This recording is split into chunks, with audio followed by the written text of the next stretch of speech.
Praise God. ದೇವರು ನಮ್ಮನ್ನು ಆಶೀರ್ವದಿಸಲಿ. ಯೇಸು ಕ್ರಿಸ್ತನ ಹೆಸರಿನಲ್ಲಿ ನಮಗೆ ಶುಭಾಶಯಗಳು. ದೇವರ ನಾಮಕ್ಕೆ ಮಹಿಮೆ ಉಂಟಾಗಲಿ. ನಮ್ಮ ಇಂದಿನ ಸಂದೇಶದ ಶೀರ್ಷಿಕೆ ನಿಮ್ಮ ದೌರ್ಬಲ್ಯಗಳ ವಿರುದ್ಧ ದೇವರ ಶಕ್ತಿ. ಕಷ್ಟಗಳು ಜೀವನ ಪ್ರಯಾಣದ ಒಂದು ಭಾಗವಾಗಿದೆ. ಪ್ರತಿದಿನ ತನ್ನದೇ ಆದ ಪ್ರಯೋಗಗಳು ಮತ್ತು ಕಷ್ಟಗಳನ್ನು ತರುತ್ತದೆ. ಜೀಸಸ್ ಇದನ್ನು ಈಗಾಗಲೇ ಹೇಳಿದರು. ಜೀಸಸ್ ಸತ್ಯವನ್ನು ಸಕ್ಕರೆ ಲೇಪಿಸಲಿಲ್ಲ. ಈ ಜಗತ್ತಿನಲ್ಲಿ ನಮಗೆ ಕಷ್ಟಗಳು, ತೊಂದರೆಗಳು ಬರುತ್ತವೆ ಎಂದು ಅವರು ಹೇಳಿದರು. ನಮ್ಮ ಎಲ್ಲ ಸಂದರ್ಭಗಳ ನಡುವೆ ಅವನು ನಮಗೆ ಶಾಂತಿ, ಶಕ್ತಿ ಮತ್ತು ವಿಮೋಚನೆಯನ್ನು ಭರವಸೆ ನೀಡಿದರು. ನಿಮ್ಮ ಸ್ವಂತ ಜೀವನದ ಬಗ್ಗೆ ಯೋಚಿಸಲು ಸ್ವಲ್ಪ ಸಮಯ ತೆಗೆದುಕೊಳ್ಳಿ. ನೀವು ಈಗ ಎದುರಿಸುತ್ತಿರುವ ಸವಾಲುಗಳು ಯಾವುದು? ಇದು ಕೆಲಸದ ಸ್ಥಳದಲ್ಲಿ ಸಮಸ್ಯೆ, ಕಳಂಕಿತ ಸಂಬಂಧ, ಆರ್ಥಿಕ ಸಮಸ್ಯೆ, ಆರೋಗ್ಯ ಸಮಸ್ಯೆ, ಕುಟುಂಬ ಸಮಸ್ಯೆ, ಅದು ಏನೇ ಇರಲಿ, ಅದರ ಮಧ್ಯದಲ್ಲಿ ಯೇಸು ನಿಮ್ಮೊಂದಿಗಿದ್ದಾನೆ ಎಂದು ನೆನಪಿಡಿ. ಅವರು ದೂರದ ವೀಕ್ಷಕರಲ್ಲ. ಅವರು ನಿಮ್ಮೊಂದಿಗೆ ಮಾರ್ಗದರ್ಶನ ಮತ್ತು ಬೆಂಬಲವನ್ನು ನೀಡುತ್ತಾರೆ. ಅವುಗಳನ್ನು ಜಾಗರೂಕತೆಯಿಂದ ಅನುಸರಿಸಿ, ಆವಾಗ ಶಾಂತಿಯನ್ನು ನಮಗೆ ಸಿಗುತ್ತದೆ. ನಮ್ಮ ಸವಾಲುಗಳನ್ನು ಎದುರಿಸುವಾಗ ಅತಿಯಾಗಿ ಉದ್ವೇಗ ಮತ್ತು ಭಯವನ್ನು ಅನುಭವಿಸುವುದು ಸುಲಭ. ಆಗ ನಮ್ಮ ಸಮಸ್ಯೆಗಳು ದೊಡ್ಡದಾಗುತ್ತದೆ. ಆದರೆ ನಾವು ದೇವರನ್ನು ನಂಬಿ ನಾವು ಶಾಂತಿಯನ್ನು ಹೊಂದಿದರೆ ಮತ್ತು ದೇವರು ಹೇಳಿರುವುದನ್ನು ಸ್ವಯಂ ನಿಯಂತ್ರಣದೊಂದಿಗೆ ಮಾಡಿದರೆ ನಮ್ಮ ಸಮಸ್ಯೆಗಳೊಂದಿಗೆ ನಾವು ಪರಿಹಾರ ಕಂಡುಕೊಳ್ಳುತ್ತೇವೆ. ಪೌಲನು ತುಂಬ ಕಷ್ಟಗಳಿಂದ ಹೋಗಿದ್ದರು. ತನ್ನ ಕಷ್ಟಗಳನ್ನು ನಿವಾರಿಸಲು ದೇವರನ್ನು ಕೇಳಿದಾಗ ದೇವರು ಅವನಿಗೆ ಈ ರೀತಿ ಉತ್ತರಿಸಿದ್ದಾನೆ. 2 ಕೊರಿಂಥದವರಿಗೆ 12:9. ನನ್ನ ಕೃಪೆಯೇ ನಿನಗೆ ಸಾಕು, ಬಲಹೀನತೆಯಲ್ಲಿಯೇ ನನ್ನ ಬಲವು ಪೂರ್ಣವಾಗುತ್ತದೆ. ನಮ್ಮ ಕಷ್ಟಗಳು ನಿವಾರಿಸಲು ನಾವು ದೇವರನ್ನು ಕೇಳಿದಾಗ ದೇವರು ನಮಗೂ ಉತ್ತರಿಸೋದು ಇದನ್ನೇ. ಏನು ದೇವರು ಹೇಳ್ತಾ ಇದ್ದಾರೆ? ನನ್ನ ಕೃಪೆಯೇ ನಿನಗೆ ಸಾಕು, ಬಲಹೀನತೆಯಲ್ಲೇ ನನ್ನ ಬಲವು ಪೂರ್ಣವಾಗುತ್ತದೆ. ಇದೇ ನಮಗೂ ಕೊಡುವ ಉತ್ತರ. ಇದರ ಅರ್ಥವೇನು? ನಾವು ಸಮಸ್ಯೆಗಳನ್ನು ಎದುರಿಸಿದಾಗ ನಾವು ನಮ್ಮ ಶಕ್ತಿಯನ್ನು ಕಳೆದುಕೊಳ್ಳುತ್ತೇವೆ. ನಮ್ಮ ಸಮಸ್ಯೆಗಳು ಎದುರಿಸುವ ಶಕ್ತಿ ನಮಗೆ ದೇವರಿಂದ ಬೇಕು. ಮಾನುಷಿಕವಾಗಿ ನಮಗೆ ಶಕ್ತಿ ಇಲ್ಲ ನಮ್ಮ ಸಮಸ್ಯೆಗಳು ಎದುರಿಸುವುದಕ್ಕೆ. ದೇವರ ಶಕ್ತಿಯಿಂದ ನಾವು ನಮ್ಮ ಸಮಸ್ಯೆಗಳನ್ನು ಎದುರಿಸುವಾಗ ಮಾತ್ರ ನಮ್ಮ ಸಮಸ್ಯೆಗಳಿಗೆ ಪರಿಹಾರವನ್ನು ಸಿಗುತ್ತದೆ. ನಮ್ಮನ್ನು ಸಶಕ್ತಗೊಳಿಸಲು ದೇವರ ಶಕ್ತಿ ಮತ್ತು ದೇವರ ಶಾಂತಿ ಎರಡೂ ನಮಗೆ ಬೇಕಾಗುತ್ತದೆ. ದೇವರ ಶಾಂತಿ ನಮಗೆ ಬೇಕು, ದೇವರ ಶಕ್ತಿ ನಮಗೆ ಬೇಕು. ಹಲ್ಲೆಲೂಯಾ. ಈ ಜೀವನವನ್ನು ನಮ್ಮ ಸ್ವಂತ ಶಕ್ತಿಯಿಂದ ಹೊರಲು ನಾವು ತ್ಯಜಿಸಲಾಗಲಿಲ್ಲ. ವಾಸ್ತವವಾಗಿ ನಮ್ಮ ಜೀವನ ಭಾರವನ್ನು ಹೊರಲು ನಮಗೆ ಸಾಮರ್ಥ್ಯವಿಲ್ಲ. ಹಾಗಾದರೆ ನಾವು ಯಾಕೆ ಸ್ವಾರ್ಥರಾಗಿ, ಸ್ವತಂತ್ರರಾಗಿ ಜೀವನ ಮಾಡಬೇಕು? ದೇವರನ್ನು ಯಾವಾಗಲೂ ನಾವು ಡಿಪೆಂಡೆಂಟ್ ಆಗಬೇಕು. ನಮಗೆ ತುಂಬ ಪ್ರಾರ್ಥನೆ ಅವಶ್ಯಕತೆ ಇದೆ. ಪ್ರಾರ್ಥನೆ ಅಂದರೆ ನಮಗೆ ಉಸಿರಾಡುವ ಥರ. ಅಷ್ಟೊಂದು ಪ್ರಾರ್ಥನೆ ನಮಗೆ ಬೇಕು. ಉಸಿರಾಡಲಿಲ್ಲ ಅಂದರೆ ನಾವು ಸಾಯ್ತೇವೆ. ಅದಕ್ಕೆ ಯಾರಿಗೂ ಅನುಮಾನ ಇಲ್ಲ. ಅದೇ ಥರ ನಮಗೆ ಪ್ರಾರ್ಥನೆ, ಅಷ್ಟೊಂದು ನಮಗೆ ಪ್ರಾರ್ಥನೆ ಬೇಕು. ಯಾವಾಗಲೂ ಪ್ರಾರ್ಥಿಸು, ಎಡಬಿಡದೆ ಪ್ರಾರ್ಥಿಸು. ಅದೇ ಬೈಬಲಲ್ಲಿ ನಮಗೆ ಕೊಟ್ಟಿರುವುದು. ಜೀವನ ಸಮಸ್ಯೆಗಳು ನಮ್ಮನ್ನು ದುರ್ಬಲಗೊಳಿಸಲು ನಮಗೆ ತುಂಬ ಬರುತ್ತದೆ. ಅದು ನಮಗೆ ತಿಳಿದಿದೆ. ಜೀವನ ಸಮಸ್ಯೆಗಳು ನಮ್ಮನ್ನು ದುರ್ಬಲಗೊಳಿಸುತ್ತದೆ ಎಂದು ನಮಗೆ ತಿಳಿದಿದೆ. ಆದರೆ ನಮ್ಮಲ್ಲಿರುವ ಪಾಪಗಳು ನಮ್ಮನ್ನು ದುರ್ಬಲಗೊಳಿಸುತ್ತದೆ ಎಂದು ನಮಗೆ ತಿಳಿದಿದೆ. ನಾವೇನು ಹೇಳುತ್ತೇವೆ? ನಾವು ಕಷ್ಟಗಳಿಂದ ಹೋದಾಗ, ಅಯ್ಯೋ ನನಗೂ ತುಂಬ ಕಷ್ಟ, ನನ್ನ ಕುಟುಂಬದಲ್ಲಿ ಕಷ್ಟ, ನಮ್ಮ ಯಜಮಾನರಿಂದ ಕಷ್ಟ, ಯಜಮಾನರ ಕುಟುಂಬದಿಂದ ಕಷ್ಟ, ಅತ್ತೆ ಕುಟುಂಬದಿಂದ ಕಷ್ಟ, ಭಾವ ಕುಟುಂಬದಿಂದ ಕಷ್ಟ, ಇಲ್ಲಾಂದ್ರೆ ಎಲ್ಲ ಕಡೆಯಿಂದ ಕಷ್ಟ. ಎಲ್ಲರಿಗೂ ಕಷ್ಟ ಇದೆ. ಅದು ನಮಗೆ ಭಾರ. ಆದರೆ ಅದು ಬೇರೆ ಕಡೆಯಿಂದ ಬರುವುದು ಅಲ್ಲವೇ? ಆದರೆ ನಮ್ಮಲ್ಲಿರುವ ಪಾಪ ನಮಗೆ ಕಷ್ಟ ಕೊಡುತ್ತದೆ, ಭಾರ ಕೊಡುತ್ತದೆ. ಅದನ್ನ ಬಗ್ಗೆ ನಾವು ತಿಳಿದಿರಬೇಕು. ನಮ್ಮಲ್ಲಿರುವ ಪಾಪವು ನಮ್ಮನ್ನು ನಾಶ ಮಾಡುತ್ತದೆ. ಇದಕ್ಕೆ ಯೇಸುದೇವರು ನಮ್ಮ ಜೀವನದಲ್ಲಿ ಬಂದಿರುವುದು, ನಮ್ಮನ್ನು ಪಾಪದಿಂದ ರಕ್ಷಿಸಲು ಅಲ್ಲವೇ? ಬೈಬಲಲ್ಲಿ ಏನು ಬರೆದಿರುವುದು? ನಮ್ಮ ರಕ್ಷಕ ಯೇಸುದೇವರು. ನಮಗೆ ಎಲ್ಲಿಂದ ಬಿಡುಗಡೆ ಬೇಕು? ಹೌದು, ಹೊರಗೆಯಿಂದ ನಮಗೆ ಸಮಸ್ಯೆಗಳು ಬರುತ್ತದೆ. ಆದರೆ ನಮ್ಮ ಪಾಪದ ಸಮಸ್ಯೆಗೆ ನಮಗೆ ಬಿಡುಗಡೆ ಉಂಟಾಗಿದರೆ ಹೊರಗೆಯಿಂದ ಬರುವ ಸಮಸ್ಯೆಗಳಿಗೆ ನಮಗೆ ಅಷ್ಟೊಂದು ಕಷ್ಟ ಉಂಟಾಗುವುದಿಲ್ಲ. ಅಲ್ಲಾಂದ್ರೆ ಪರಿಹಾರ ನಮಗೆ ಸಿಗುತ್ತದೆ. ಸ್ವಯಂ ನಿಯಂತ್ರಣವಿಲ್ಲದೆ ನಾವು ಪಾಪ ಮಾಡುತ್ತೇವೆ ಅಲ್ಲವೇ? ನಾವೆಲ್ಲರೂ ಚರ್ಚಲ್ಲಿ ಬಂದು ಹೋಗ್ತೇವೆ, ಬೈಬಲ್ ಓದ್ತೇವೆ, ಆದರೂ ನಾವು ಮತ್ತು ಪಾಪದಲ್ಲಿ ಬಿತ್ತು ಬಿತ್ತು ಬಿತ್ತು ಬಿತ್ತು ನಾವು ಜೀವನ ಮಾಡುತ್ತೇವೆ. ಅದೇ ನಮ್ಮನ್ನು ಮತ್ತು ದುರ್ಬಲಗೊಳಿಸುತ್ತದೆ. ಹಲ್ಲೆಲೂಯಾ. ನಮ್ಮಲ್ಲಿನ ದುರ್ಬಲದ ಪರಿಣಾಮಗಳು ಇಬ್ರಿಯರಿಗೆ 12:12 ವಿವರಿಸುತ್ತದೆ. ಈ ವಾಕ್ಯ ಹಿಂಗೆ ಹೇಳುತ್ತದೆ: ಜೋಳು ಬಿತ್ತ ಕೈಗಳನ್ನು, ಬಲಹೀನವಾದ ಮೊಣಕಾಲುಗಳನ್ನು ನೆಟ್ಟಗೆ ಮಾಡಿರಿ. ಜೋಳು ಬಿತ್ತ ಕೈಗಳು, ಬಲಹೀನವಾದ ಮೊಣಕಾಲುಗಳು ಅಂದರೆ ಶಕ್ತಿಯ ಕೊರತೆ, ದೆಣದ ಶಕ್ತಿಯನ್ನು ಸಂಕೇತಿಸುತ್ತದೆ. ಆಧ್ಯಾತ್ಮಿಕವಾಗಿ ನಮಗೆ ಶಕ್ತಿ ಇಲ್ಲ, ಕೈಗೆ ಶಕ್ತಿ ಇಲ್ಲ, ಅಲ್ಲಾಂದ್ರೆ ಕಾಲಿಗೆ ಶಕ್ತಿ ಇಲ್ಲದಿದ್ದರೆ ನಾವು ಹೇಗೆ ಜೀವನ ಮಾಡಬೇಕು? ನಡೆಯಕ್ಕಾಗತ್ತಾ? ಇಲ್ಲ. ಏನಾದ್ರೂ ಮಾಡಕ್ಕಾಗತ್ತಾ? ಇಲ್ಲ. ಕೈಗೆ ಬಲವಿಲ್ಲದಿದ್ರೆ ನಾವು ಏನು ಮಾಡಕ್ಕಾಗತ್ತೆ? ಏನು ಮಾಡಕ್ಕಾಗಲ್ಲ. ಕಾಲಿಗೆ ಬಲವಿಲ್ಲದಿದ್ರೆ ನಮಗೆ ನಡೆಯಕ್ಕಾಗಲ್ಲ ಅಲ್ಲವೇ? ಅದಕ್ಕೆ ಇದರಲ್ಲಿ ಕೈಯು ಕಾಲು ಎರಡು ತೋರಿಸಿದೆ.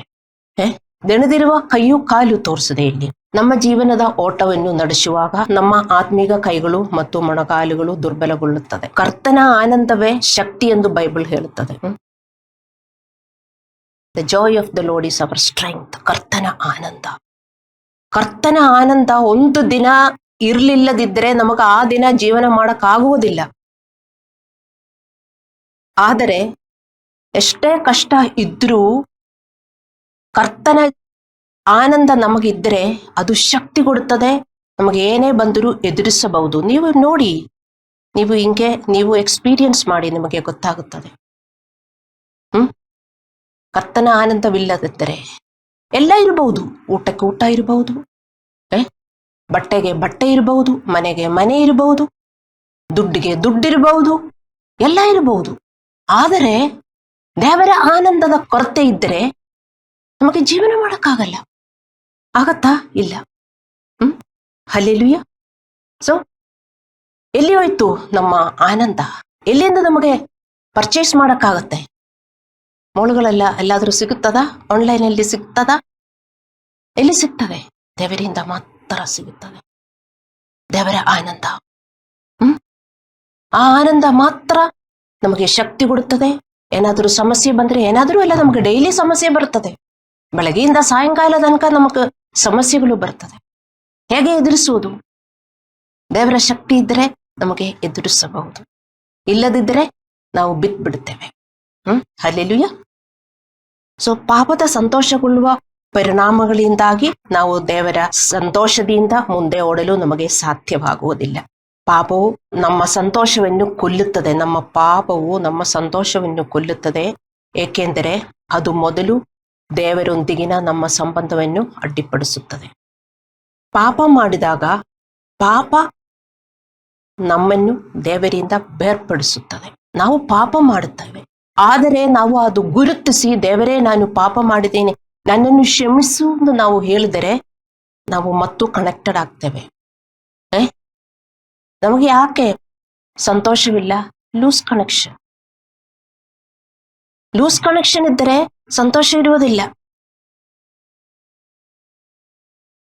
ದೇವರೊಂದಿಗಿನ ನಮ್ಮ ಲೂಸ್ ಕನೆಕ್ಷನ್ ಹೇಗೆ ಜಾಯಿನ್ ಮಾಡುವುದು? ಎಲೆಕ್ಟ್ರಿಷಿಯನ್ ನೀವು ಕರ್ಕೊಂಡು ಬರ್ತೀರಾ? ಅವ್ರಿಗೇನಾದ್ರೂ ಮಾಡಕ್ಕಾಗತ್ತಾ? ಇಲ್ಲ. ನಿಮಗೇ ಮಾಡಕ್ಕಾಗುತ್ತದೆ. ಯಾರಿಗೂ ಕರ್ಕೊಂಡ್ಬರಬೇಡ. ಪಾಸ್ಟರು ಸಲಹೆ ಕೊಟ್ಟಿದ್ರು ನಿಮಗೆ ಅದು ಮಾಡಕ್ಕಾಗತ್ತೆ. ನೀವು ಮಾಡಿರುವ ಪಾಪವನ್ನು ನೀವು ಅರ್ಥ ಮಾಡಿಕೊಳ್ಳಬೇಕು. ದೇವರೇ ಕ್ಷಮಿಸಿ, ನಾನಿನ್ನೂ ಅದರಲ್ಲಿ ಬೀಳುವುದಿಲ್ಲ ಅಂತ ನೀವು ಹೃದಯದಿಂದ ಹೇಳಿದ್ರೆ ಅದು ಮತ್ತು ಜಾಯಿಂಟ್ ಆಗುತ್ತದೆ. ಸೊ ಪಾಪ ನಮ್ಮ ಹೃದಯದಲ್ಲಿ ಇರುವಾಗ ಸಂತೋಷ ಇರೋದಿಲ್ಲ. ಹಲ್ಲೆಲೂಯಾ. ನಾವೆಲ್ಲರೂ ಪಾಪ ಮಾಡ್ತೇವೆ, ಆದರೆ ನಾವು ಅದು ಗುರುತಿಸಿ ನಾವು ದೇವರಿಗೆ ಕ್ಷಮಾಪಣೆ ಅರ್ಪಿಸಬೇಕು. ಇದಕ್ಕೆ ನಮಗಾಗೋದಿಲ್ಲ ಅಲ್ಲವೇ? ಯಾಕೆಂದ್ರೆ ಎಷ್ಟೊಂದು ಪಾಪ ಮಾಡುತ್ತೇವೆ, ನಮಗೆ ಗಮನ ಇಲ್ಲ. ಹಲ್ಲೆಲೂಯಾ. ಆದಾದರಿಂದ ನಮ್ಮ ಜೀವನದಲ್ಲಿ ಏನು ನಮ್ಮನ್ನು ದುರ್ಬಲಗೊಳಿಸುತ್ತದೆ? 2 ಕೊರಿಂಥದವರಿಗೆ 12:9 ಇದು ವಿವರಿಸುತ್ತದೆ. ಹೌದು, ನಮ್ಮ ಪಾಪಗಳು ನಮ್ಮನ್ನು ದುರ್ಬಲಗೊಳಿಸುತ್ತದೆ. ಆದರೆ ಪಾಪಗಳು ಎಲ್ಲಿಂದ ಬರುತ್ತದೆ? ನಾವು ಸುಮ್ಮನೆ ಇದ್ದರೆ ನಮ್ಮ ಪಾಪಗಳೆಲ್ಲ ಹಂಗೆ ಮಲಗಿರುತ್ತದೆ. ಆದರೂ ಯೋಜನೆಯಲ್ಲಿ ಪಾಪ ಬರುತ್ತದೆ. ಮತ್ತೆ ಗಲಾಟ ಮಾಡುವುದಕ್ಕೆ ಯಾರು ಇಲ್ವಲ್ಲ. ನಾವು ಯೋಜನೆಯಲ್ಲೂ ನಾವು ಪಾಪ ಮಾಡುತ್ತೇವೆ. ಸೊ ನಮ್ಮ ದುರ್ಬಲ ಎಲ್ಲಿಂದ ಬರುತ್ತದೆ? 2 ಕೊರಿಂಥದವರಿಗೆ 12:9 ವಿವರಿಸಿದೆ. ನಮ್ಮ ಕಷ್ಟಗಳಿಂದ ಮತ್ತು ನಮ್ಮ ಸಂಕಟಗಳಿಂದ, ಕಿರಿಕಿಲಗಳಿಂದ, ನಿರಾಕರಣೆಯಿಂದ, ಅವಮಾನದಿಂದ. ಹೌದು, ನಮಗೆ ಜನರು ಇದೆಲ್ಲ ಮಾಡುತ್ತಾರೆ. ಚೆನ್ನಾಗಿ ಮಾತಾಡುವುದಿಲ್ಲ, ಅವಮಾನಿಸುತ್ತಾರೆ. ಮತ್ತೆ ನಾವು ಹೇಗೆ ಪ್ರತಿಕ್ರಿಯಿಸಬೇಕು? ದೇವರ ಮಕ್ಕಳಾಗಿ ಹಳೆ ತರ ನಾವು ಪ್ರತಿಕ್ರಿಯಿಸಬೇಕಾ? ಹಲ್ಲೆಲೂಯಾ. ನಮ್ಮ ದೈನಂದಿನ ಜೀವನದಲ್ಲಿ ನಾವು ಅಂತಹ ವಿಷಯಗಳನ್ನು ಎದುರಿಸುವಾಗ ನಾವು ಪಾಪದ ಪ್ರಲೋಭನೆಗಳಿಗೆ ಒಳಗಾಗುತ್ತೇವೆ. ಪಾಪದಲ್ಲಿ ನಾವು ಪ್ರತಿಕ್ರಿಯಿಸುತ್ತೇವೆ ಮತ್ತು ನಮ್ಮ ಸಂಕಟ, ತಲೆನೋವು ಹೆಚ್ಚಾಗುತ್ತದೆ. ಆದರೆ ದೇವರು ನಮಗೆ ಏನು ಹೇಳಿದ್ದಾರೆ? ಬೈಬಲ್ ನಮಗೆ ಏನು ಹೇಳುತ್ತದೆ? ರೋಮಪುರದವರಿಗೆ 12:21 ಕೆಟ್ಟತನಕ್ಕೆ ಸೋತು ಹೋಗದೆ ಒಳ್ಳೆತನದಿಂದ ಕೆಟ್ಟತನವನ್ನು ಸೋಲಿಸು. ಕೆಟ್ಟದು ಜನರು ಮಾಡುತ್ತಾರೆ, ನಾವು ಅದೇ ತರ ಕೆಟ್ಟದು ಮಾಡಿದರೆ ನಮಗೂ ಮತ್ತು ತಲೆನೋವು ಉಂಟಾಗುತ್ತದೆ, ನಮಗೂ ಮತ್ತು ಕೆಟ್ಟತನವೇ ಉಂಟಾಗುವುದು. ಒಳ್ಳೆಯದಿಂದ ಕೆಟ್ಟತನವನ್ನು ಸೋಲಿಸು. ಹಲ್ಲೆಲೂಯಾ. ಮತ್ತೆ ಮತ್ತಾಯ 5:32-42 ಯೇಸುದೇವರು ಹೇಳಿದ್ರು, ಕಣ್ಣಿಗೆ ಪ್ರತಿಯಾಗಿ ಕಣ್ಣನ್ನು, ಹಲ್ಲಿಗೆ ಪ್ರತಿಯಾಗಿ ಹಲ್ಲನ್ನು ತೆಗೆಸು ಅಂತ ಹೇಳಿಯದೆ ಎಂದು ಕೇಳಿದಿರಷ್ಟೇ. ಆದರೆ ನಾನು ನಿಮಗೆ ಹೇಳುವುದೇನೆಂದರೆ, ಕೆಡುಕನನ್ನು ಎದುರಿಸಬೇಡಿ. ಒಬ್ಬನು ನಿನ್ನ ಬಲಗಣ್ಣೆಯ ಮೇಲೆ ಹೊಡೆದರೆ ಅವನಿಗೆ ಮತ್ತೊಂದು ಗಣ್ಣೆಯನ್ನು ತೋರಿಸು. ಒಬ್ಬನು ಇಲ್ಲಿ ಓಡಿದರೆ ಇಲ್ಲೂ ತೋರಿಸು ಅಂತ. ಇದೆಲ್ಲ ಓದಿ ಹೋಗುವುದಕ್ಕಲ್ಲ ನಮಗೆ ಬೈಬಲು. ನಾವು ಓದಿ ಇದನ್ನು ಅಭ್ಯಾಸ ಮಾಡುವುದಕ್ಕೆ. ಆದರೆ ಮಾತ್ರ ನಮ್ಮ ಜೀವನ ಬದಲಾವಣೆ ಆಗುವುದು. ಇಲ್ಲದಿದ್ದರೆ ನಮಗೆ ಇದಕ್ಕೆ ಯೇಸುದೇವರನ್ನು ಪ್ರಾರ್ಥಿಸಿ ನಮ್ಮ ಹಳೆಯ ಜೀವನವನ್ನು ಮುಂದೆ ಬರೆಸುವುದಕ್ಕೆ ಯೇಸುದೇವರು ಬೇಕಾ? ಬೇಡ. ಹಲ್ಲೆಲೂಯಾ. ಜನರು ನಮ್ಮನ್ನು ಅಪರಾಧ ಮಾಡುತ್ತಾರೆ, ನಾವು ಅವರನ್ನು ಕ್ಷಮಿಸಬೇಕು ಮತ್ತು ಅವರಿಗೆ ಪ್ರೀತಿಯಿಂದ ಪ್ರತಿಕ್ರಿಯಿಸಬೇಕು. ನಮ್ಮಲ್ಲಿ ಪ್ರೀತಿ ಇಲ್ಲ, ಅದು ನಾವು ಅಭ್ಯಾಸ ಮಾಡಬೇಕು. ನಾವು ಜನರು ಹೇಗೆ ವರ್ತಿಸುತ್ತಾರೋ ಅದೇ ತರ ನಾವು ವರ್ತಿಸುತ್ತೇವೆ. ಹಾಗೆಯೇ ನಾವು ಈ ಲೋಕದಲ್ಲಿ ಹುಟ್ಟಿದ್ದೇವೆ. ಹಾಗೆಯೇ ಜೀವನ ಮುಂದುವರಿಸುವುದಕ್ಕೆ ನಮಗೆ ಯೇಸುದೇವರ ಅವಶ್ಯಕತೆ ಇಲ್ಲ. ನಾವು ಅರ್ಥ ಮಾಡ್ಕೋಬೇಕು, ಯೇಸುದೇವರು ಹೇಗೆ ನಮ್ಮನ್ನು ಆಶೀರ್ವದಿಸುತ್ತಾನೆ. ಚರ್ಚ್ಗೆ ಹೋಗಿ ಕೈ ಮುಗಿದು ದೇವರೇ ನನ್ನನ್ನು ಆಶೀರ್ವದಿಸು ಅಂತ ಹೇಳಿದರೆ ಆಶೀರ್ವದಿಸುವ ದೇವರಲ್ಲ ಯೇಸುದೇವರು. ನಮ್ಮ ಹೃದಯ ಶುದ್ಧಿಯಿಂದ ದೇವರನ್ನು ಆರಾಧಿಸಬೇಕು, ಹೃದಯ ಶುದ್ಧಿಯಿಂದ ದೇವರನ್ನು ಪ್ರಾರ್ಥಿಸಬೇಕು. ಹೃದಯದಲ್ಲಿ ಕೊಳಕೆಲ್ಲ ಇಟ್ಟು ನಾವು ಪ್ರಾರ್ಥಿಸಿದರೆ ನಮಗೆ ಉತ್ತರ ಸಿಗುವುದಿಲ್ಲ. ದೇವರ ಮಕ್ಕಳೇ, ಅರ್ಥ ಮಾಡಿಕೊಳ್ಳಿ. ನನ್ನ ಮೇಲೆ ಕೋಪಗೊಳ್ಳಬೇಡ. ಜನರು ನಮಗೆ ಅಪರಾಧ ಮಾಡುತ್ತಾರೆ, ಬೆಳಗ್ಗೆಯಿಂದ ರಾತ್ರಿ ತನಕನೂ ಮಾಡ್ತಾರೆ. ಎಲ್ಲಿ ಹೋಗಿದರೂ ಜನರು ಅಪರಾಧ ಮಾಡುತ್ತಾರೆ ಅಲ್ಲವೇ? ಸುಮ್ಮನೆ ನಡೆದರೂ ಜನರು ಅಪರಾಧ ಮಾಡುತ್ತಾರೆ, ಬೈಕ್ ಓಡಿಸಿದರೂ ಜನರು ಅಪರಾಧ ಮಾಡುತ್ತಾರೆ ಅಲ್ಲವೇ? ಎಲ್ಲಿ ಹೋಗಿದ್ರೂ ಜನರು ಅಪರಾಧ ಮಾಡುತ್ತಾರೆ. ನಾವು ಅವರನ್ನು ಕ್ಷಮಿಸಬೇಕು. ಬರೀ ಕ್ಷಮಿಸುವುದಲ್ಲ, ಅವರನ್ನು ಪ್ರೀತಿಸಬೇಕು. ದೇವರೇನು ಹೇಳಿದರು? ನಾನು ನಿನ್ನನ್ನು ಹೇಗೆ ಪ್ರೀತಿಸಿದೆಯೋ ಅದೇ ತರ ನೀವು ಒಬ್ಬರಿಗೊಬ್ಬರಿಗೆ ಪ್ರೀತಿಸುವಂತ. ದೇವರ ಪ್ರೀತಿ ನಮಗೆ ಬೇಕು, ಆದರೆ ನಮಗೆ ಇನ್ನೊಬ್ಬರನ್ನು ಪ್ರೀತಿಸುವುದಕ್ಕೆ ಆಗುವುದಿಲ್ಲ. ಇದೆಲ್ಲ ನಮ್ಮ ರಕ್ಷಣೆ ಹೊಂದಿದ ಜೀವನ. ಹಲ್ಲೆಲೂಯಾ. ಆದರೆ ಕೋಪ, ಕಿರಿಕಿರಿ ಮತ್ತು ಕಹಿಯಿಂದ ನಮ್ಮನ್ನು ಅಪರಾಧ ಮಾಡಿದವರಿಗೆ ನಾವು ಪ್ರತಿಕ್ರಿಯಿಸಿದರೆ ನಾವು ನಮ್ಮನ್ನು ದುರ್ಬಲಗೊಳಿಸುತ್ತೇವೆ. ನಮಗೆ ಶಕ್ತಿ ಇಲ್ಲ. ಇವತ್ತಿನ ನಮ್ಮ ಮೆಸೇಜು ನಮ್ಮ ದೌರ್ಬಲ್ಯಗಳ ವಿರುದ್ಧ ದೇವರ ಶಕ್ತಿ. ನಾವು ದಣದು ಜೀವನ ಮಾಡ್ತಾ ಇದ್ದೇವೆ. ಯಾಕೆ? ಸಮಸ್ಯೆಗಳಿಲ್ಲದೆ ಒಂದು ದಿನಾನೂ ಇಲ್ಲ. ಯಾರು ಸಮಸ್ಯೆ ಕೊಡುವವರು? ಹೌದು, ಜನರು, ಕುಟುಂಬ ಸದಸ್ಯರು, ಪಕ್ಕದ ಮನೆಯವರು, ನೆಂಟರು, ಎಲ್ಲರೂ ಎಲ್ಲಿ ಹೋಗಿದ್ರು ಕಷ್ಟ ಕೊಡುವವರೇ.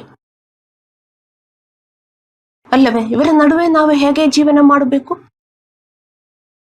ಇವರ ನಡುವೆ ಸಂತೋಷದಿಂದ, ಸಮಾಧಾನದಿಂದ, ಆರೋಗ್ಯದಿಂದ ಜೀವನ ಮಾಡುವುದಕ್ಕೇನೆ ಯೇಸುದೇವರು ನಮ್ಮ ಜೀವನದಲ್ಲಿ ಬಂದಿರುವುದು. ದೇವರ ಮಕ್ಕಳೇ, ಅರ್ಥ ಮಾಡಿಕೊಳ್ಳಿ. ಗಲಾಟ ಮಾಡಿಕೊಂಡು ಜೀವನ ಮಾಡುವುದು ವಿಶ್ವಾಸಿಗಳು ನಿಲ್ಲಿಸಬೇಕು. ಇನ್ನೂ ಅರ್ಥವಾಗುವುದಿಲ್ಲ ವಿಶ್ವಾಸಿಗಳೇ. ಗಲಾಟ ಜೀವನಗೆ ಬೈ ಬೈ ಹೇಳಿ ಬಂದಿದ್ದೇವೆ. ಈಗ ಪ್ರೀತಿಯ ಜೀವನ. ಯಾರನ್ನು ಪ್ರೀತಿಸಬೇಕು? ಶತ್ರುವನ್ನು ಪ್ರೀತಿಸಬೇಕು ಎಂದು ದೇವರೇ ಹೇಳಿದ್ದಾರೆ. ಯಾವಾಗ ಆಗುತ್ತದೆ? ಕಡುಕನನ್ನು ಎದುರಿಸಬೇಡ ಅಂತ. ಇಲ್ಲಿ ಕಡುಕನಿದ್ದರೆ, ಮನೆಯವರು ಕಡುಕನಾಗಿದ್ದರೆ ಡಿವೋರ್ಸ್. ಕಡುಕನನ್ನು ನೀನು ಡಿವೋರ್ಸ್ ಮಾಡಿ ಎಂದು ಬರೆದಿದೆಯಾ? ವಾಕ್ಯ ಇದೆಯಾ? ಅಯ್ಯೋ, ನನಗೂ ನಮ್ಮ ಯಜಮಾನರ ಜೊತೆ ಜೀವನ ಮಾಡಕ್ಕಾಗಲ್ಲ. ಏನು ಯೇಸುದೇವರು ಹೇಳಿದ್ರು? ನನ್ನಾಗೆ ನೀವು ಅವನ ಜೊತೆ ಇರು, ಚೇಂಜ್ ಆಗ್ತಾನೆ. ಅಲ್ಲವೇ? ನನ್ನಾಗೆ ಬದಲಾಗು. ಹೌದು, ಅವನು ನಿನಗೆ ತುಂಬಾ ತೊಂದರೆ ಕೊಡ್ತಾನೆ. ಅಲ್ಲಾಂದ್ರೆ ಅವಳು, ನೀವು ಗಂಡನಾಗಿದ್ರೆ ಅವಳು ನಿನಗೆ ತುಂಬಾ ತೊಂದರೆ ಕೊಡ್ತಾ ಇದ್ದಾಳೆ. ಡಿವೋರ್ಸ್ ಮಾಡು ಅಂತ ಬೈಬಲಲ್ಲಿ ಬರಲಿಲ್ಲ ದೇವರ ಮಕ್ಕಳೇ. ನನ್ನಾಗೆ ನೀವು ಬೆಳೆಯು. ಅವಳನ್ನ ಅಲ್ಲಾಂದ್ರೆ ಅವನನ್ನ ನಾನು ಚೇಂಜ್ ಮಾಡ್ತೀನಿ. ಇದು ದೇವರ ಪ್ರಮಾಣ, ದೇವರ ವಾಕ್ಯ. ಅರ್ಥ ಮಾಡಿಕೊಳ್ಳಿ ದೇವರ ಮಕ್ಕಳೇ. ಅವನ ಜೊತೆಗೆ ನೀವು ಫೈಟ್ ಮಾಡಿ ಜೀವನ ಮಾಡಿದರೆ ದಣದು ದಣದು ದಣದು ಶಕ್ತಿ ಇಲ್ಲದೆ ನಾವು ಜೀವನ ಮಾಡ್ತೇವೆ. ಹಲ್ಲೆಲೂಯಾ. ನಾವು ಇಂಥ ಜೀವನವನ್ನು ನಿಲ್ಲಿಸಬೇಕು. ಎಷ್ಟೊಂದು ಬೋಧನೆ ನಾನು ಕೊಡಬೇಕು. ಇಂಥ ಜೀವನವು ನಿಲ್ಲಿಸಬೇಕಾಗಿರುವುದಕ್ಕೆ ಬೇರೆ ಏನಾದರೂ ಸುವಿಶೇಷ ಬೈಬಲಲ್ಲಿ ಇದೆಯಾ? ಇಲ್ವಲ್ಲ. ಇದೇ ಸುವಿಶೇಷ ಬೈಬಲಲ್ಲಿ. ಸುವಿಶೇಷ, ಸುವಿಶೇಷ, ಸುವಾರ್ತೆ. ಏನು ಸುವಾರ್ತೆ? ನಾವು ಬದಲಾಗಬೇಕು. ಚರ್ಚಲ್ಲಿ ಬನ್ನಿ, ಜ್ಞಾನಸ್ನಾನ ತಕ್ಕೊಳ್ಳಿ. ಸುವಾರ್ತೆನಾ? ನಾವು ಬದಲಾಗಬೇಕು. ಸುವಾರ್ತೆ. ಹಲ್ಲೆಲೂಯಾ. 1 ಕೊರಿಂಥದವರಿಗೆ 4:13 ಪೌಲನು ಅವನ ಬಗ್ಗೆ ಮಾತನಾಡುತ್ತಿದ್ದಾನೆ. ಬಯಸಿಕೊಂಡು ಹರಿಸುತ್ತೇವೆ, ಹಿಂಸೆ ಪಟ್ಟು ಸಹಿಸಿಕೊಳ್ಳುತ್ತೇವೆ, ಅಪಕೀರ್ತಿ ಹೊಂದಿ ಆಧರಿಸುತ್ತೇವೆ. ಪೌಲನು ಹೇಳುತ್ತಾ ಇದ್ದಾನೆ, ಇದೇ ತರ ನಾನು ಜೀವನ ಮಾಡಿದ್ದೀನಿ. ನಾನು ಹೇಗೆ ಜೀವನ ಮಾಡಿದ್ದೀನೋ ಅದೇ ತರ ನೀವು ಫಾಲೋ ಮಾಡು ಎಂದು ಪೌಲನು ಬರೀಲಿಲ್ಲ. ಅದಕ್ಕೆ ಬೈಬಲಲ್ಲಿ ಬರೆದಿದೆ, ನಿಮ್ಮ ಲೀಡರ್ನ ಫೇತ್ ಅನ್ನು ಫಾಲೋ ಮಾಡು. ನಿಮಗೆ ಒಂದು ಲೀಡರ್ ಇರಬೇಕು, ಇದು ತೋರಿಸಿಕೊಡುವುದಕ್ಕೆ. ಅವರು ಹೇಗೆ ಮಾಡುತ್ತಾರೋ ಅದೇ ತರ ನೀವು ಮಾಡಬೇಕು. ಇಲ್ಲದಿದ್ದರೆ ನಿಮಗೆ ಆ ಲೀಡರ್ನ ಅವಶ್ಯಕತೆ ಇಲ್ಲ,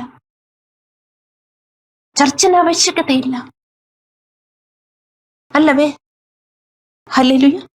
ನಾವು ನಮ್ಮ ಎಲ್ಲಾ ಸಮಸ್ಯೆಗಳನ್ನು ನಮ್ಮ ಪಾಪದಲ್ಲಿ ಎದುರಿಸಿದರೆ ನಾವು ದುರ್ಬಲರಾಗುತ್ತೇವೆ ಮತ್ತು ನಮ್ಮ ಸಮಸ್ಯೆಗಳು ಕೂಡ ಹೆಚ್ಚಾಗುತ್ತದೆ. ನಾವು ದುರ್ಬಲರಾಗಿದ್ದರೆ ನಮ್ಮ ಸಮಸ್ಯೆಗಳು ಹೆಚ್ಚಾಗುತ್ತದೆ. ನಾವು ಶಕ್ತರಾಗಿದ್ದರೆ ನಮ್ಮ ಸಮಸ್ಯೆಗಳಿಗೆ ನಮಗೆ ವಿಮೋಚನೆ ಸಿಗುತ್ತದೆ. ದೇವರ ಆನಂದದಲ್ಲಿ ಒಂದೊಂದು ದಿನ ಕಲಿಯಕ್ಕೆ ನಾವು ಕಲಿತರೆ, ಅಭ್ಯಾಸ ಮಾಡಿದರೆ, ಅಭ್ಯಾಸದಿಂದ ಎಲ್ಲ ಬರುವುದು. ಅಭ್ಯಾಸ ಮಾಡುವವನು ನೀತಿವಂತನು ಎಂದು ಬೈಬಲ್ ಹೇಳ್ತದೆ. ನೀತಿಯನ್ನು ಅಭ್ಯಾಸ ಮಾಡಬೇಕು. ಅಭ್ಯಾಸ ಮಾಡುವವನು ನೀತಿವಂತನು. ಜ್ಞಾನಸ್ನಾನ ತಕ್ಕೊಂಡು ಎಲ್ಲರೂ ನೀತಿವಂತರಲ್ಲ. ಹಲ್ಲೆಲೂಯಾ. ಅರ್ಥ ಮಾಡಿಕೊಳ್ಳಿ ದೇವರ ಮಕ್ಕಳೇ. ದೇವರು ನಮಗೆ ಎಷ್ಟೊಂದು ಒಳ್ಳೆಯ ಜೀವನ ಭರವಸೆ ನೀಡಿದ್ದಾರೆ. ಅದು ಸುಮ್ಮನೆ ಒಂದು ಪ್ರಾರ್ಥನೆಯಲ್ಲಿ ಅದು ಬರುವುದಿಲ್ಲ. ಅರ್ಥ ಮಾಡಿಕೊಳ್ಳಿ ದೇವರ ಮಕ್ಕಳೇ. ಪಾಪವು ನಮ್ಮನ್ನು ದುರ್ಬಲಗೊಳಿಸುತ್ತದೆ. ನಾವು ಮಾಡುವ ನೀತಿಯ ಮೂಲಕ, ಅಂದರೆ ದೇವರಿಗೆ ವಿಧೇಯರಾಗುವ ಮೂಲಕ ದೇವರ ಆತ್ಮವು ನಮಗೆ ಶಕ್ತಿಯನ್ನು ನೀಡುತ್ತದೆ. ಏನು ನಮಗೆ ಶಕ್ತಿ ಕೊಡುತ್ತದೆ? ಅಲ್ಲಾಂದ್ರೆ ಏನು ನಮ್ಮನ್ನು ದುರ್ಬಲಗೊಳಿಸುತ್ತದೆ? ಯೋಚನೆ ಮಾಡಿ. ನಮ್ಮ ದುಃಖ, ಆತಂಕ, ಭಯ, ಕೋಪ, ಶ್ರಮಸಾದಿರುವಿಕೆ, ಕಿರಿಕಿರಿ, ಅಸೂಯೆ ಇದೆಲ್ಲ ನಮ್ಮ ಮನಸ್ಸಲ್ಲಿ ಇದ್ರೆ ನಾವು ದುರ್ಬಲರಾಗ್ತೇವೆ. ಶಕ್ತರಾಗಬೇಕಂದ್ರೆ ಆತ್ಮದ ಫಲದಲ್ಲಿ ನಾವು ಬೆಳೆಯಬೇಕು. ಪ್ರೀತಿ, ಸಂತೋಷ, ಸಮಾಧಾನ, ಇದರಲ್ಲಿ ನಾವು ಬೆಳೆದರೆ ಮಾತ್ರ ನಮಗೆ ಶಕ್ತಿ ಸಿಗುವುದು. ಅದು ನಾವು ಅಭ್ಯಾಸ ಮಾಡಬೇಕು. ಆದ್ದರಿಂದ ಹೇಗೆ ನಮ್ಮಲ್ಲಿ ಶಕ್ತಿಯನ್ನು ಬೆಳೆಯುತ್ತದೆ? ದೇವರಿಗೆ ವಿಧೇಯತೆಯಿಂದ. ದೇವರಿಗೆ ವಿಧೇಯತೆಯಿಂದ ಮಾತ್ರ ದೇವರೇ ನನಗೆ ಶಕ್ತಿ ಕೊಡು ಎದಕ್ಕೆ? ದೇವರನ್ನು ಪಾಲಿಸುವುದಕ್ಕೆ. ಎಚ್ಚರವಾಗಿತ್ತು ಪ್ರಾರ್ಥಿಸು ಎಂದು ದೇವರು ಹೇಳಿದ್ದಾರೆ. ಮತ್ತಾಯ 26:41. ಪ್ರಲೋಭನೆಗಳಲ್ಲಿ ಬೀಳದಂತೆ ಎಚ್ಚರವಾಗಿತ್ತು ಪ್ರಾರ್ಥಿಸು. ಪ್ರಲೋಭನೆಗಳು ಬರ್ತದೆ. ಪಾಪದಲ್ಲಿ ಬೀಳುವುದಕ್ಕೆ ಪ್ರಲೋಭನೆಗಳು ಬರ್ತದೆ. ಏನು ಪ್ರಲೋಭನೆಗಳು? ಬರೀ ಕುಡಿಯುವುದು, ಬೇರೆ ಏನಾದರೂ ಮಾತ್ರನಾ ಪ್ರಲೋಭನೆ? ಕೋಪ ಮಾಡುವುದು ಪಾಪ, ಕಿರಿಕಿರಿ ಮಾಡುವುದು ಪಾಪ, ಅಸೂಯೆ ಇಟ್ಕೊಳ್ಳುವುದು ಪಾಪ, ಭಯದಲ್ಲಿ ಆತಂಕದಲ್ಲಿ ಇರುವುದು ಪಾಪ. ಯಾಕೆಂದ್ರೆ ದೇವರನ್ನು ನಾವು ನಂಬಬೇಕು ಮತ್ತು ನಾವು ವಿಶ್ವಾಸದಿಂದ ಜೀವನ ಮಾಡಬೇಕು. ನಮಗೆ ತುಂಬಾ ಭಯ ಬರ್ತದೆ ಏನಾದರೂ ಬಂದ್ರೆ. ಅದಕ್ಕೆ ದೇವರು ನಮಗೆ ಹೇಳ್ತಾ ಇದ್ದಾರೆ, ಭಯಪಡಬೇಡ ಅಂತ. ಆದರೆ ಭಯಪಡುವುದು, ಆತಂಕ ಪಡುವುದು, ದುಃಖದಲ್ಲಿ ಇರುವುದು ಪಾಪ ಅಂತ ನಾವು ಅರ್ಥ ಮಾಡ್ಕೋಬೇಕು. ನಮಗೆಲ್ಲರಿಗೂ ಈ ಶಕ್ತಿ ಬೇಕು. ಅದಕ್ಕಾಗಿ ನಮಗೆ ನಿರಂತರ ಪ್ರಾರ್ಥನೆಗಳು ಬೇಕು. ಮತ್ತೆ ನಾವು ಒಬ್ಬರಿಗೊಬ್ಬರಿಗೆ ನಾವು ಪ್ರಾರ್ಥಿಸಬೇಕು. ಪ್ರಾರ್ಥನೆ ಇಲ್ಲದೆ, ವಿಶ್ವಾಸಿಗಳ ಜೀವನದಲ್ಲಿ ಪ್ರಾರ್ಥನೆ ಇಲ್ಲದೆ ಅವರು ಹೇಗೆ ಜೀವನ ಮಾಡ್ತಾರೆ? ಸತ್ತವರಾಗಿ ಜೀವನ ಮಾಡ್ತಾರೆ. ಉಸಿರಾಡಲಿಲ್ಲದಿದ್ದರೆ ನಾವು ಸಾಯ್ತೇವೆ. ಅದೇ ತರ ದೇವರ ಮಕ್ಕಳೇ, ಎಲ್ಲೇ ಇದ್ರೂ ನಮಗೆ ಪ್ರಾರ್ಥನೆ ಮಾಡಬೇಕು. ನಿಮ್ಮ ಸೆಲ್ಫ್ ಕಂಟ್ರೋಲ್ಗೋಸ್ಕರ, ಬೇರೆಯವರಿಗೋಸ್ಕರನೂ ಪ್ರಾರ್ಥನೆ ಮಾಡಬೇಕು. ಇದೆಲ್ಲ ಅಭ್ಯಾಸ ಮಾಡಿದರೆ ಮಾತ್ರ ಬರುವುದು. ನಮಗೆಲ್ಲರಿಗೂ ಈ ಶಕ್ತಿ ಬೇಕು. ಅದಕ್ಕಾಗಿ ನಾವು ಪ್ರಾರ್ಥಿಸಬೇಕು ಮತ್ತು ನಾವು ಒಬ್ಬರಿಗೊಬ್ಬರಿಗೂ ನಾವು ಪ್ರಾರ್ಥಿಸಬೇಕು. ಮತ್ತೆ 2 ಕೊರಿಂಥದವರಿಗೆ 12:7 ಪೌಲನು ಹೇಳುತ್ತಾನೆ, ಇದಲ್ಲದೆ ಹೇರಾಳವಾದ ಪ್ರಕಟಣೆಗಳ ಮೂಲಕ ನಾನು ಮಿತಿ ಮೀರಿ ಹೆಚ್ಚಿಸಿಕೊಳ್ಳಬಾರದೆಂದು ನನ್ನನ್ನು ಗುದ್ದುವುದಕ್ಕಾಗಿ ಸೇಟಾನನ ದೂತನಂತೆ ನನ್ನ ಶರೀರದಲ್ಲಿ ಒಂದು ಮುಳ್ಳು ನನಗೆ ಕೊಡಲ್ಪಟ್ಟಿದೆ. ಇದು ಪೌಲನ ರೋಗ ಏನೂ ಅಲ್ಲ, ನನ್ನ ಶರೀರದಲ್ಲಿ ಒಂದು ಮುಳ್ಳು. ಪೌಲನು ತನ್ನ ತೊಂದರೆಗಳನ್ನು, ಅಂದರೆ ಅವನ ಸಮಸ್ಯೆಗಳನ್ನು ಅವನನ್ನು ಚುಚ್ಚುವ ಮುಳ್ಳುಗಳೆಂದು ಹೇಳುತ್ತಾನೆ. ಶರೀರದಲ್ಲಿ ಒಂದು ಮುಳ್ಳು ಎಂದು ಅವನು ಹೇಳುತ್ತಾನೆ. ಮತ್ತು ತನ್ನನ್ನು ಗುದ್ದುವುದಕ್ಕಾಗಿ ಸೇಟಾನನ ದೂತನೆಂದು ಅವನು ಕರೆಯುತ್ತಾನೆ. ನೀವು ಅರ್ಥ ಮಾಡಿಕೊಳ್ಳಬೇಕು, ಈ ಲೋಕದಲ್ಲಿ 2 ಪವರ್ ಇದೆ ದೇವರ ಮಕ್ಕಳೇ. 2 ಪವರ್ಗಳಿದೆ. 2 ಪವರ್ ಇದೆ. ಸೇಟಾನನ ಪವರು, ದೇವರ ಪವರು. ಅರ್ಥ ಮಾಡಿಕೊಳ್ಳಬೇಕು. ನೀವು ದೇವರಲ್ಲಿ ನಂಬಿದ್ರು ಇಲ್ಲದಿದ್ರು ಈ ಪವರು ಎಲ್ಲರನ್ನೂ ಇನ್ಫ್ಲೂಯೆನ್ಸ್ ಮಾಡುತ್ತದೆ. ಕಟ್ಟದು ಬರುವುದಲ್ಲ ಸೇಟನಿಂದ, ಸೇಟಾನನ ದೂತನಿಂದ. ಅವನ ಕಳುಹಿಸುವುದು. ಅವನದಕ್ಕೆ ಶಕ್ತಿ ಇದೆಯಾ? ನೀವು ನಂಬುತ್ತೀರಾ? ಇಲ್ಲ, ನಾನು ಸೇಟನನಲ್ಲ, ನನಗೆ ವಿಶ್ವಾಸನೇ ಇಲ್ಲ. ನನಗೀಗ ಯೇಸು ದೇವರೆಲ್ಲ ನನ್ನ ಯೇಸು ದೇವರು ನನ್ನನ್ನು ಕಾಪಾಡುತ್ತಾನೆ, ಅವನ ನನಗೆ ಮುಟ್ಟಕ್ಕೆ ಆಗಲ್ಲ ಅಂತ ವಿಶ್ವಾಸಿಗಳು ಜೀವನ ಮಾಡಿಕೊಂಡಿರ್ತಾರೆ. ಅವನು ನಿಮ್ಮ ತಲೆ ಮೇಲೆ ಇದೆ, ನಿಮ್ಮ ಸುತ್ತಲೂ ಇದೆ. ಆದರೂ ವಿಶ್ವಾಸಿಗಳು ಹೇಳ್ತಾರೆ, ಇಲ್ಲ, ನನಗೆ ಯೇಸು ದೇವರು ನನ್ನೊಳಗೆ ಇದೆ, ನನ್ನ ಜೊತೆಗೆ ಇದೆ. ಅರ್ಥ ಮಾಡಿಕೊಳ್ಳಿ. ಪೌಲನೇನು ಹೇಳಿದಾನೆ? ಇನ್ನೊಂದ್ಸರಿ ನಾನು ಓದುತ್ತೀನಿ. ಇದಲ್ಲದೆ ಹೇರಾಳವಾದ ಪ್ರಕಟಣೆಗಳ ಮೂಲಕ ನಾನು ಮಿತಿ ಮೀರಿ ಹೆಚ್ಚಿಸಿಕೊಳ್ಳಬಾರದೆಂದು ನನ್ನನ್ನು ಗುದ್ದುವುದಕ್ಕಾಗಿ. ನೋಡಿ, ಪೌಲನು ಹೇಳುತ್ತಾನೆ ನನ್ನನ್ನು ಗುದ್ದುವುದಕ್ಕಾಗಿ. ಆದರೆ ವಿಶ್ವಾಸಿಗಳು ಇಲ್ಲ, ನನ್ನನ್ನು ಗುದ್ದುವುದಕ್ಕಾಗಿ ಪಿಶಾಚಿ ಏನು ಕಳುಹಿಸುವುದಿಲ್ಲ, ಬರೀ ದೇವರ ಪವರೇ ನನ್ನ ಮೇಲೆ ಇದೆ ಅಂತ. ನನ್ನನ್ನು ಗುದ್ದುವುದಕ್ಕಾಗಿ ಸೇಟಾನನ ದೂತನಂತೆ ನನ್ನ ಶರೀರದಲ್ಲಿ ಒಂದು ಮುಳ್ಳು ನನಗೆ ಕೊಡಲ್ಪಟ್ಟಿದೆ. ಈ ಮುಳ್ಳು ನಮಗೆಲ್ಲರಿಗೂ ಇದೆ ದೇವರ ಮಕ್ಕಳೇ. ಈ ಲೋಕದಲ್ಲಿ ವಾಸಿಸುವ ಎಲ್ಲರಿಗೂ ಈ ಮುಳ್ಳಿದೆ.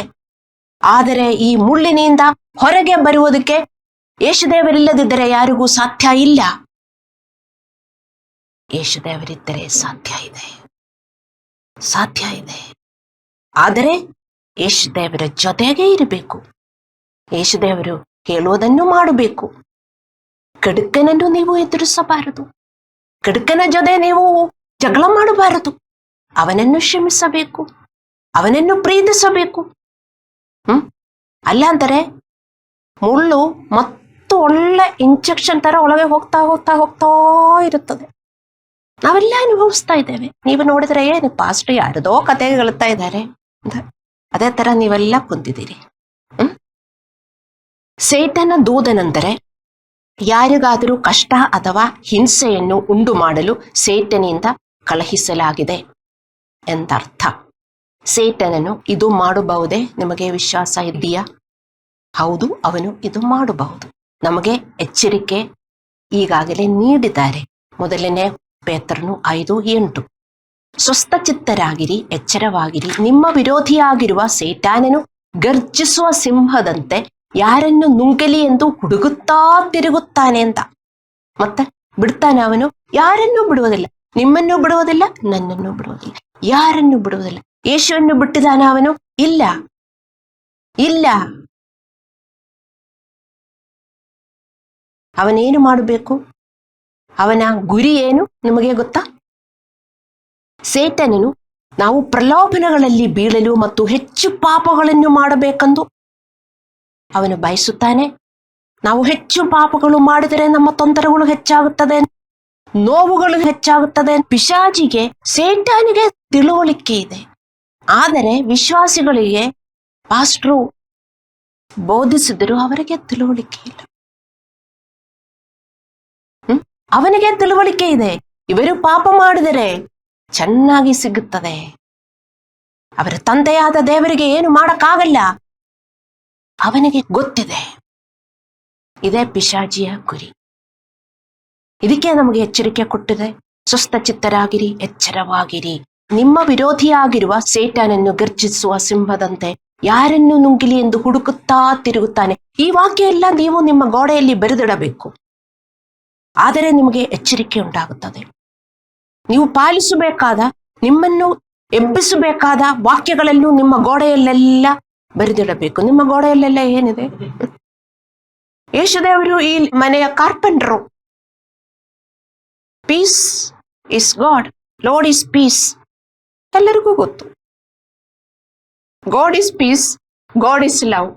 ನೀವು ಮಾಡಬೇಕಾದದನ್ನು ನಿಮಗೆ ಮಾಡಕ್ಕಾಗಲಿಲ್ಲದಿದ್ದರೆ, ನಿಮ್ಮ ಹೃದಯ ಅಷ್ಟೊಂದು ಕಠಿಣ ಇದ್ದರೆ, ನೀವಿದೆಲ್ಲ ಬರೆದಿಡಬೇಕು ದೇವರ ಮಕ್ಕಳೇ.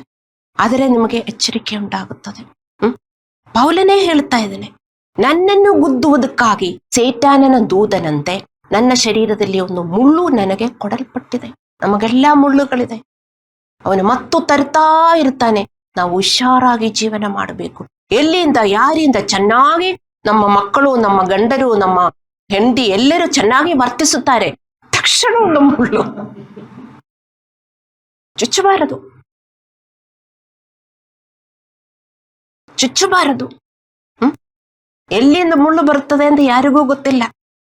ಬರೀ ಶತ್ರುಗಳಿಂದ ಅಲ್ಲ ಮುಳ್ಳು ಬರುತ್ತದೆ ಅಂತ ನೀವು ಅರ್ಥ ಮಾಡಿಕೋಬೇಕು. ಹಲ್ಲೆಲೂಯಾ.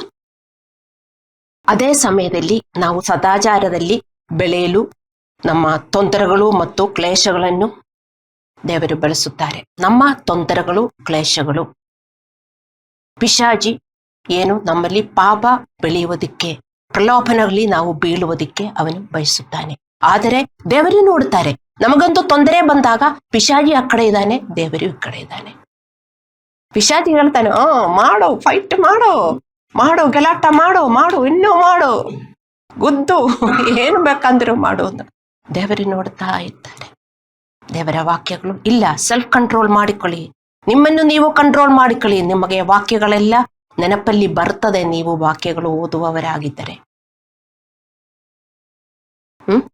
ಸೊ 2 ರೀತಿಯಲ್ಲಿ ನಮ್ಮ ಕಷ್ಟಗಳು, ನಾವು ದೇವರ ಕಡೆ ಇದ್ರೆ ಕಷ್ಟದಿಂದ ನಮಗೂ ಒಳ್ಳೆಯದುಂಟಾಗುತ್ತದೆ. ಅಲ್ಲಾಂದ್ರೆ ಕಷ್ಟದಿಂದ ಇನ್ನೂ ಕಷ್ಟ ಕಷ್ಟ ಕಷ್ಟ ಬರಲ್ಲ ಅಂತ ದೇವರು ಯಾರಿಗೂ ಭರವಸೆ ಕೊಡಲಿಲ್ಲ. ದೇವರ ಮಕ್ಕಳೇ ಅರ್ಥ ಮಾಡಿಕೊಳ್ಳಿ. ಕೆಲವರು ಹೇಳ್ತಾರೆ, ಅಯ್ಯೋ ನನಗೆ ಎಷ್ಟು ದಿನ ನಾನು ಹಿಂಗೆ ಜೀವನ ಮಾಡಬೇಕು, ನನಗೆ ಕಷ್ಟದಿಂದ ವಿಮೋಚನೆ ಇಲ್ಲವೇ? ಇದೇ ದೇವರ ಮಕ್ಕಳೇ. ಇಲ್ಲಂದು ಹೇಳಿದ್ದೀರಾ? ಯಾರಿಗಾದ್ರೂ ಹೇಳಕ್ಕಾಗತ್ತಾ? ದೇವರ ಚಿತ್ತ ಪ್ರಕಾರ ನೀವು ಜೀವನ ಮಾಡಿ. ನಿಮ್ಮ ಮನೆಯಲ್ಲಿ ಇರುವ ಸಮಸ್ಯೆಗಳು, ನಿಮ್ಮ ಕುಟುಂಬ ಸದಸ್ಯರಲ್ಲಿ ಇರುವ ಒಂದೊಂದು ಪಾತ್ರಗಳು ಬಿಟ್ಟು ಹೋಗುತ್ತದೆ. ಅದಕ್ಕೆ ನಿಮ್ಮ ಮನೆಯಲ್ಲಿ ದೇವರಿರಬೇಕು. ದೇವರ ಫೋಟೋ ಹಾಕಿದರೆ ದೇವರು ಬರುವುದಿಲ್ಲ. ಅದರ ಮುಂದೆ ಒಂದು ಕ್ಯಾಂಡಲ್ ಹಚ್ಚಿದರೆ ದೇವರು ಬರುವುದಿಲ್ಲ. ದೇವರೆದ್ದು ಬರಬೇಕಾಗಿರುವುದು ನಿಮ್ಮ ಹೃದಯದಿಂದ. ಸೆಲ್ಫ್ ಕಂಟ್ರೋಲ್, ಸ್ವಯಂ ನಿಯಂತ್ರಣೆ.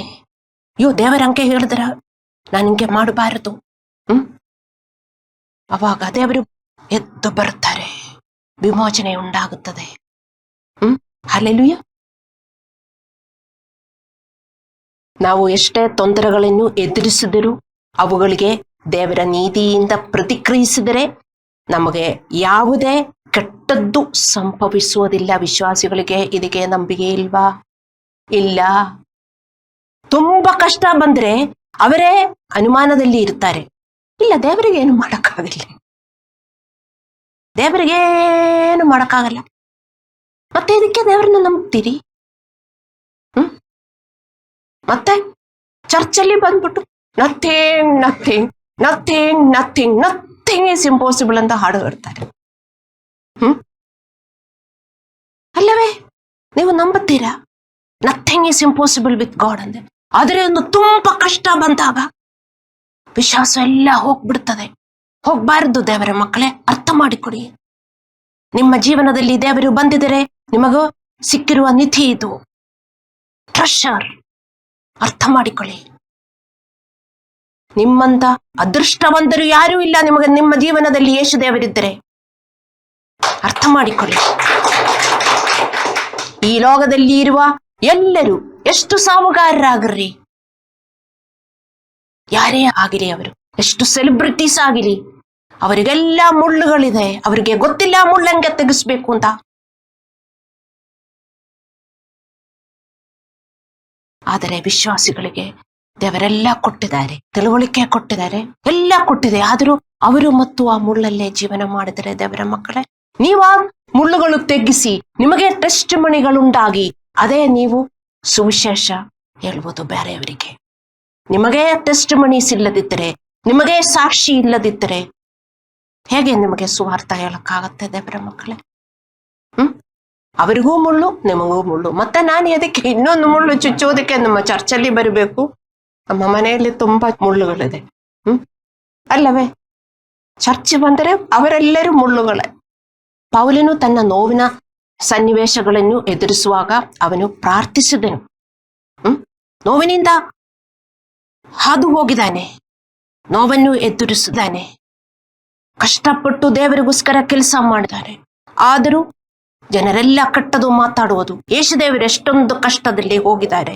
ಅದೇ ತರ ಪೌಲನು ಕೂಡ ಅವನ ಮಿನಿಸ್ಟ್ರಿಯಿಂದ ಕಷ್ಟಗಳು ಎದುರಿಸಿದ್ದಾರೆ. ತುಂಬಾ ಮುಳ್ಳು. ಅವನು ಪ್ರಾರ್ಥಿಸಿದನು 3 ಬಾರಿ ಇದನ್ನು ತೆಗೆದು ಹಾಕೋದಕ್ಕೆ. ದೇವರೇ, ಇದು ತುಂಬಾ ಚುಚ್ಚುತ್ತಾ ಇದೆ ನನ್ನನ್ನು, ಇದು ತೆಗೆದು ಹಾಕು ಎಂದು ಪ್ರಾರ್ಥಿಸಿದನು. ಆದರೆ ದೇವರೇನು ಹೇಳಿದ್ರು? ನನ್ನ ಕೃಪೆಯೇ ನಿನಗೆ ಸಾಕು, ಬಲಹೀನತೆಯಲ್ಲಿಯೇ ನನ್ನ ಬಲವು ಪೂರ್ಣವಾಗುತ್ತದೆ. ಅರ್ಥ ಮಾಡಿಕೊಳ್ಳಿ. ಇವತ್ತು ನೀವು ಈ ವಾಕ್ಯ ನಿಮ್ಮ ಗೋಡೆಯಲ್ಲಿ ಬರೆದಿಡಿ. ನನ್ನ ಕೃಪೆ. ನಮಗೆ ಕೃಪೆ ಬೇಕು, ಅವನ ಶಕ್ತಿ ಬೇಕು. ಕೃಪೆಯ ಬಗ್ಗೆ ಇನ್ನೊಂದು ಮೆಸೇಜ್ ನಾನು ನಿಮಗೆ ಕೊಡ್ತೀನಿ, ಆವಾಗ ನಿಮಗೆ ಅರ್ಥವಾಗುತ್ತದೆ. ನನ್ನ ಕೃಪೆ ನಿನಗೆ ಸಾಕು. ನಮ್ಮ ಸಮಸ್ಯೆಗಳಿಗೆ ಮತ್ತು ನೋವುಗಳಿಗೆ ದೇವರು ಕೊಡುವ ಉತ್ತರ ಏನು? ಇದು ಮಾತ್ರ ದೇವರ ಮಕ್ಕಳೇ. ನೀವು ಅಲ್ಲಿ ಹೋಗಿ ಪ್ರಾರ್ಥನೆ ಮಾಡ್ತೀರಿ, ಇವರಿಗೆ ಹೇಳಿ ಪ್ರಾರ್ಥನೆ ಮಾಡ್ತೀರಿ. ನಿಮ್ಮಲ್ಲಿ ಕೃಪೆ ಹೆಚ್ಚಿಸಲಿ, ನಿಮ್ಮಲ್ಲಿ ಶಕ್ತಿ ಹೆಚ್ಚಿಸಲಿ. ಹೇಗೆ ಅದು? ನನಗೆ ತುಂಬಾ ಎಕ್ಸ್ಪ್ಲೇನ್ ಮಾಡುವುದಕ್ಕೆ ಟೈಮ್ ಇಲ್ಲ. ದೇವರ ಕೃಪೆ ಎಂದರೆ ಅವನ ಪ್ರಭಾವ, ಅವನ ಕರುಣೆ, ಅವನ ಗ್ರೇಸ್, ಅವನ ಇನ್ಫ್ಲೂಯೆನ್ಸ್, ಅವನ ಪ್ರಭಾವ ಮತ್ತು ಅವನ ಕರುಣೆ. ಈ ಕೃಪೆ ಯಾವಾಗಲೂ ನಮ್ಮೊಂದಿಗೆ ಇರಲು ನಮಗೆ ಬೇಕು. ಅವನ ಕೃಪೆ, ನಮಗೆ ಕೃಪೆ ಸಿಗಿದೆ, ಆದರೆ ಆ ಕೃಪೆ ನಮಗೆ ಯಾವಾಗಲೂ ನಮ್ಮೊಂದಿಗೆ ಇರುವುದಕ್ಕೆ ಬೇಕು. ಅದು ಹೇಗೆ ಸಿಗುತ್ತದೆ ಅಂದ್ರೆ ಯಾಕೋಬನ 4:6 ಬರುತ್ತದೆ. ಆತನು ಹೆಚ್ಚಾದ ಕೃಪೆಯನ್ನು ಕೊಡುತ್ತಾನೆ, ಆದಾದ್ದರಿಂದ ದೇವರು ಅಹಂಕಾರಿಗಳನ್ನು ಎದುರಿಸುತ್ತಾನೆ, ದೀನರಿಗಾದರೂ ಕೃಪೆಯನ್ನು ಅನುಗ್ರಹಿಸುತ್ತಾನೆ. ದೇವರು ಮತ್ತು ಕೃಪೆ ಕೊಡ್ತಾನೆ. ಯಾವಾಗ? ನಾವು ತಾಳ್ಮೆಯಿಂದ, ನಾವು ವಿನಮ್ರತೆಯಿಂದ ದೇವರನ್ನು ಪಾಲಿಸುವುದಕ್ಕೆ ನಾವು ತಯಾರಾದಾಗ. ಇಲ್ಲ ದೇವರೇ, ನಿನ್ನ ದಾರಿಯಲ್ಲಿ ನಾನು ನಡೀತೀನಿ, ನನ್ನ ದಾರಿಯಲ್ಲಿ ಇನ್ನು ನಾನು ನಡೆಯುವುದಿಲ್ಲ. ನಮ್ಮ ದಾರಿಯಲ್ಲಿ ಮತ್ತು ನಾವು ಹೋದರೆ ನಮ್ಮನ್ನು ಕರೆಯುವುದು ಅಹಂಕಾರಿಗಳು ಅಂತ. ಅಲ್ಲವೇ? ವಿಶ್ವಾಸಿಗಳಿಗೆ ಅದೆಲ್ಲ, ಆ ಹೆಸರೆಲ್ಲ ತಕ್ಕೊಳ್ಳೋದಕ್ಕೆ ತುಂಬಾ ಕಷ್ಟ. ನಮ್ಮ ಮಕ್ಕಳು ನಾವು ಹೇಳೋದೆಲ್ಲ ಮಾಡಲಿಲ್ಲದಿದ್ರೆ ನಾವು ಅವರನ್ನು ಕರೀತೇವೆ ಅಹಂಕಾರಿಗಳು, ಅಹಂಕಾರಿಯವನು, ಅಹಂಕಾರಿಯವಳು ಅಂತ. ಆದರೆ ನಾವು ನಮ್ಮ ದಾರಿಯಲ್ಲಿ ನಡೆದರೆ ದೇವರು ನಮ್ಮನ್ನು ಅಹಂಕಾರಿಗಳು ಎಂದು ಕರೀತಾರೆ ಎಂದು ಹೇಳಿದರೆ ವಿಶ್ವಾಸಿಗಳಿಗೆ ನಂಬಕ್ಕಾಗುವುದಿಲ್ಲ. ಹೌದು ದೇವರ ಮಕ್ಕಳೇ, ದೇವರು ಅಹಂಕಾರಿಗಳನ್ನು ಎದುರಿಸುತ್ತಾನೆ. ಎಷ್ಟೇ ಪ್ರಾರ್ಥನೆ ಮಾಡಿದ್ರು ನಮಗೆ ಏನು ವಿಮೋಚನೆ ಸಿಗೋದಿಲ್ಲ ದೇವರ ಮಕ್ಕಳೇ. ಆದರೆ ದೀನರಿಗಾದರೂ ಕೃಪೆಯನ್ನು ದೇವರು ಅನುಗ್ರಹಿಸುತ್ತಾನೆ. ಮತ್ತೆ 2 ಕೊರಿಂಥದವರಿಗೆ 9:7-8 ಬರೆದಿದೆ, ದೇವರಿಗೆ ಸಂತೋಷದಿಂದ ಕೊಡುವವರಿಗೆ ದೇವರು ಸಕಲ ವಿಧವಾದ ಕೃಪೆಯನ್ನು ಧಾರಾಳವಾಗಿ ಅನುಗ್ರಹಿಸುತ್ತಾನೆ. ದೇವರ ಕೆಲಸಕ್ಕೆ ದೇವರು ಕೊಡು ಎಂದು ದೇವರು ಹೇಳಿದ್ರು ಅಲ್ಲವೇ? ನಮಗೂ ಸಿಗುವ ಹಣ ಎಲ್ಲ ನಮಗೋಸ್ಕರ ನಾವು ಉಪಯೋಗಿಸಬಾರದು, ದೇವರಿಗೋಸ್ಕರ ನಾವು ತೆಗೆದಿಡಬೇಕು. ಎಷ್ಟೇ ಆದರೂ 1/10 ಅಲ್ಲ, ಜಾಸ್ತಿ ಕೊಡಬಹುದು. ಎಷ್ಟೇ ನಿಮಗೆಷ್ಟು ಇಷ್ಟ ಇದೆಯೋ ಅದು ನೀವು ಹೃದಯದಿಂದ ದೇವರ ಕೆಲಸಕ್ಕೋಸ್ಕರ ಕೊಟ್ರೆ, ಯಾಕೆ ನಿಮ್ಗೆ ಗೊತ್ತಾದು? God honour the people who give for God's work. ಯಾಕೆಂದ್ರೆ you are honouring God's work. ದೇವರ ಕೆಲಸಕ್ಕೋಸ್ಕರ ಕೊಟ್ರೆ you are respecting God's work. ಅದಕ್ಕೆ when you are respecting God's work, ದೇವರು ನಿಮಗೆ ಕೃಪೆ ಕೊಡ್ತಾರೆ ಅಂತ. ಹಲ್ಲೆಲೂಯಾ. ಸೊ ಈ ಕೃಪೆ ನಮಗೆ ಯಾವಾಗಲೂ ನಮ್ಮಲ್ಲಿ ಇರಬೇಕು. ದೇವರ ಪ್ರಭಾವ ಮತ್ತೆ ಕರುಣೆ. ಹೌದು, ನಾವೆಲ್ಲರೂ ಸಮಸ್ಯೆಗಳನ್ನು ಎದುರಿಸುತ್ತೇವೆ, ಆದರೆ ದೇವರು ಹೇಳುತ್ತಾನೆ ಅವನ ಕೃಪೆ ಸಾಕು. ನನ್ನ ಕೃಪೆ ನಿಮಗೆ ಸಾಕು ಅಂತ ಹೇಳಿದ್ರೆ ಏನು ದೇವರ ಮಕ್ಕಳೇ ಅರ್ಥ?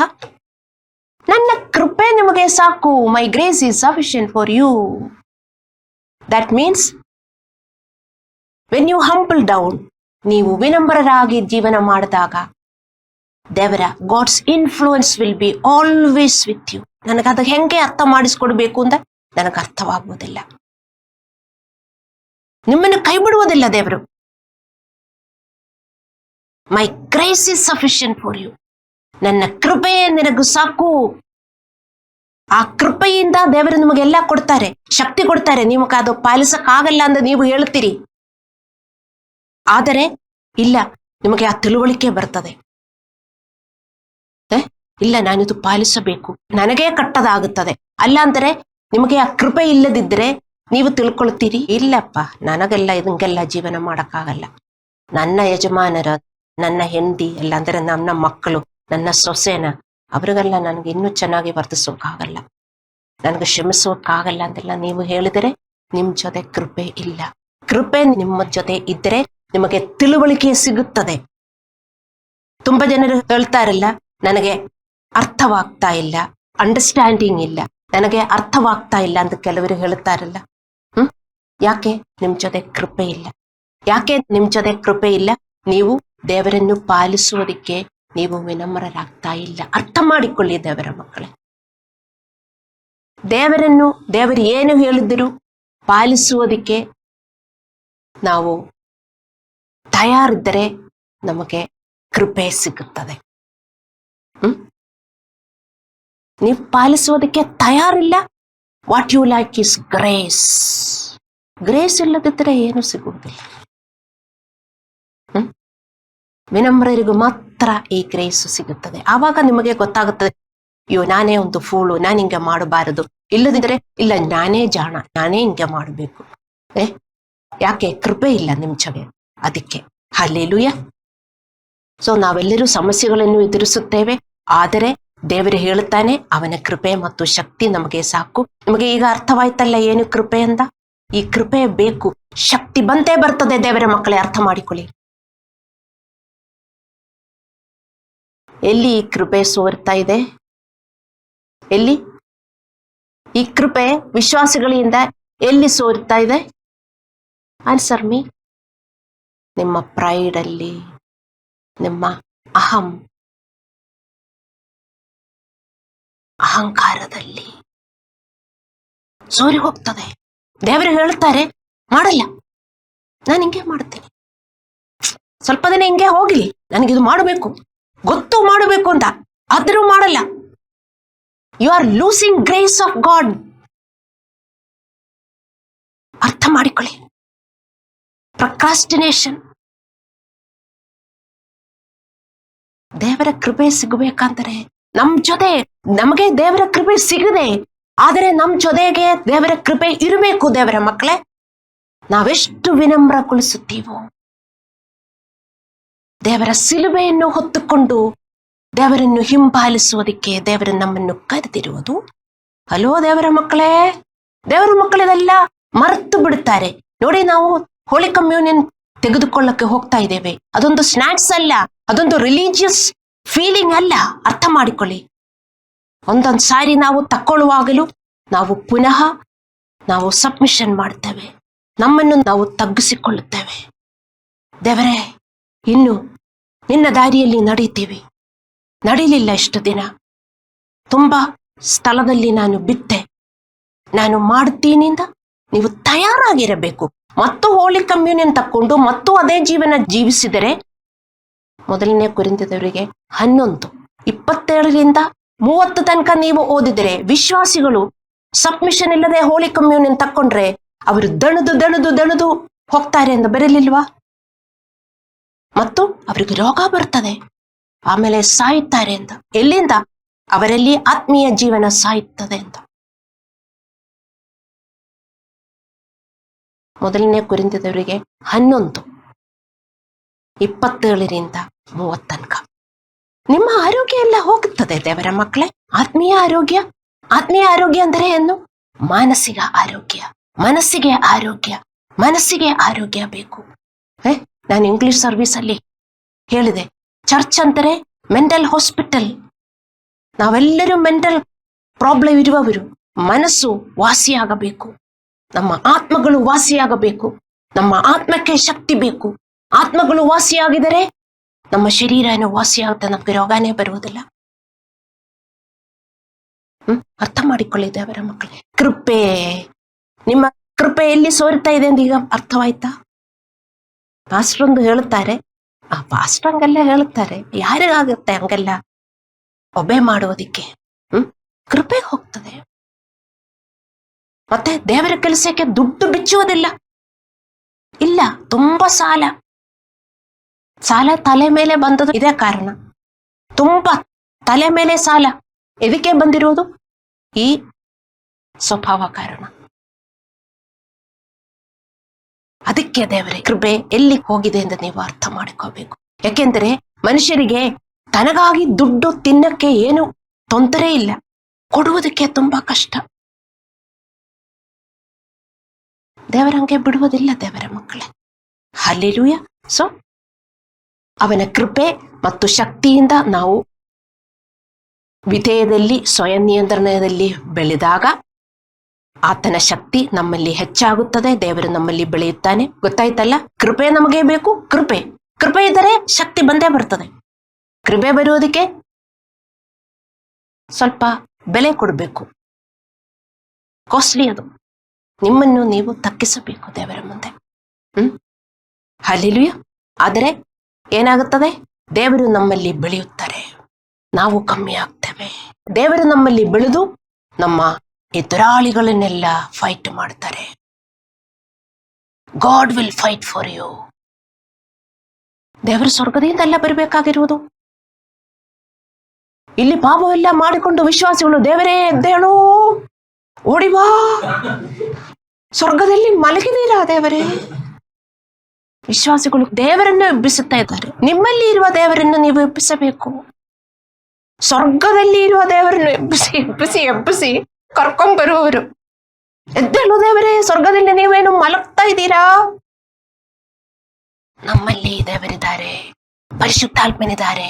ಮಲಗಿಸ್ಬಿಟ್ಟು ಬೇಲೆಯನ್ನು ಬರಬೇಕು ಎಂದು ಹೇಳಿದರೆ ದೇವರ ಮಕ್ಕಳೇ, ನಮ್ಮಲ್ಲಿ ಸಂತೋಷ, ಸಮಾಧಾನ, ಪ್ರೀತಿ, ದೇವರ ಪಾತ್ರಗಳು ಬೆಳೆದಾಗ ನಮ್ಮಿಂದ ದೇವರಿದ್ದು ಬಂದು ನಮಗೇನೇ ಸಮಸ್ಯೆಗಳಿದ್ದರೂ ದೇವರು ಹೋರಾಡುತ್ತಾರೆ. ಹಲೋ, ಇದು ಸ್ವಲ್ಪ ಕಷ್ಟನಾ ನಂಬೋದಿಕ್ಕೆ? ಕಣ್ಣೀರಿಂದಾನೇ ನಾನು ಬೋಧಿಸುವುದು. ಯಾಕೆಂದರೆ ನಾನು ಬೋಧಿಸೋದು ನನ್ನ ಅನುಭವದಿಂದ. ನೀವೆಲ್ಲರೂ ನೋಡಿದ್ದೀರಿ ನನ್ನ ಜೀವನ. ನನ್ನ ಸಾಕ್ಷಿಯಿಂದ ನಾನು ಬೋಧಿಸುವುದು ಇಲ್ಲಿ. ಮತ್ತೆ ನಿಮಗೆಲ್ಲರಿಗೂ ಗೊತ್ತು ನಾವೆಷ್ಟು ಅದೃಷ್ಟವಂತರು. ಮುಳ್ಳಿನಿಂದ ಈ ಲೋಕ ಪೂರ ಜೀವನ ಮಾಡುತ್ತಾ ಇದ್ದಾರೆ. ಆದರೆ ಆ ಮುಳ್ಳು ತೆಗೆಸುವುದಕ್ಕೆ ದೇವರು ನಮಗೆ ಶಕ್ತಿ ಕೊಟ್ಟಿದ್ದಾರೆ. ಆದರೆ ವಿಶ್ವಾಸಿಗಳಿಗೆ ಆ ಮುಳ್ಳು ಇನ್ನೂ ಚುಚ್ಚುವುದಕ್ಕೆ ಆಳದಲ್ಲಿ ಚುಚ್ಚುವುದಕ್ಕೆ ಅವರು ಪ್ರಯತ್ನ ಮಾಡುತ್ತಾ ಇದ್ದಾರೆ. ನನಗೂ ಸಾಕ್ಷಿ ಇದ್ದರೆ ನಿಮಗಾಗುವುದಿಲ್ಲ. ನಾನೊಂದು ಹೆಂಗಸಾಗಿ ಒಂದು ಸಭೆ ನಡೆಸ್ತಾ ಇದ್ದರೆ ಒಂದು ಸಭೆ ನಡೆಸೋದಕ್ಕೆ ಕಷ್ಟ ಇಲ್ಲ.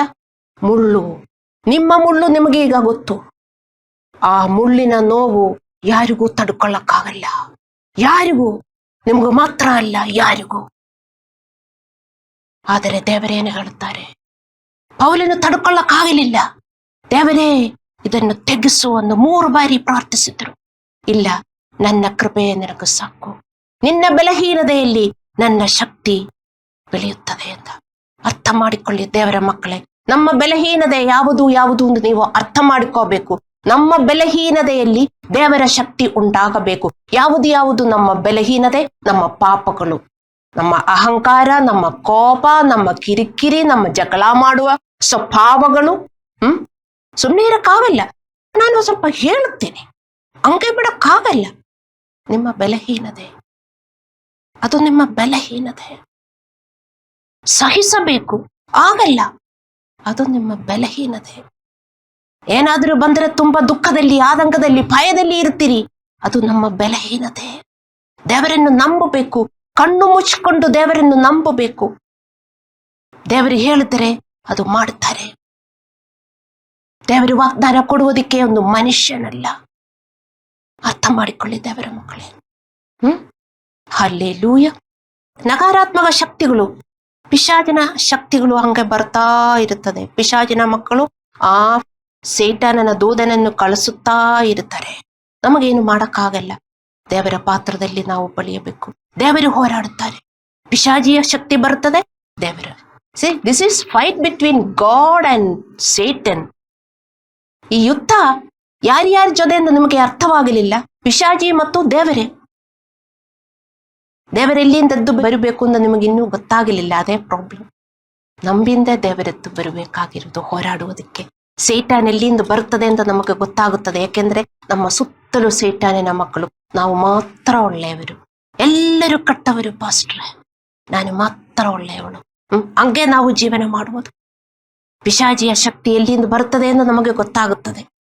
ಆದರೆ ದೇವರ ಶಕ್ತಿ ಎಲ್ಲಿಂದ ಬರಬೇಕು ಎಂದು ನಾವು ಅರ್ಥ ಮಾಡ್ಕೋಬೇಕು. ಮತ್ತು ಪಿಶಾಚಿಯ ಶಕ್ತಿ ನಮ್ಮಿಂದ ಬಂದ್ರೆ ಆ ಯುದ್ಧದಲ್ಲಿ ನಾವು ಸೋತು ಹೋಗ್ತೇವೆ. ನಾವು ಕ್ರಿಸ್ತನಲ್ಲಿ ಎಷ್ಟು ಬಲಶಾಲಿಗಳಾಗುತ್ತೇವೆಯೋ ಅಷ್ಟು ನಾವು ಆಶೀರ್ವದಿಸಲ್ಪಡುತ್ತೇವೆ. ನಾವು ಕಣ್ಣುಗಳನ್ನು ಮುಚ್ಚಿ ಪ್ರಾರ್ಥನೆ ಮಾಡೋಣ.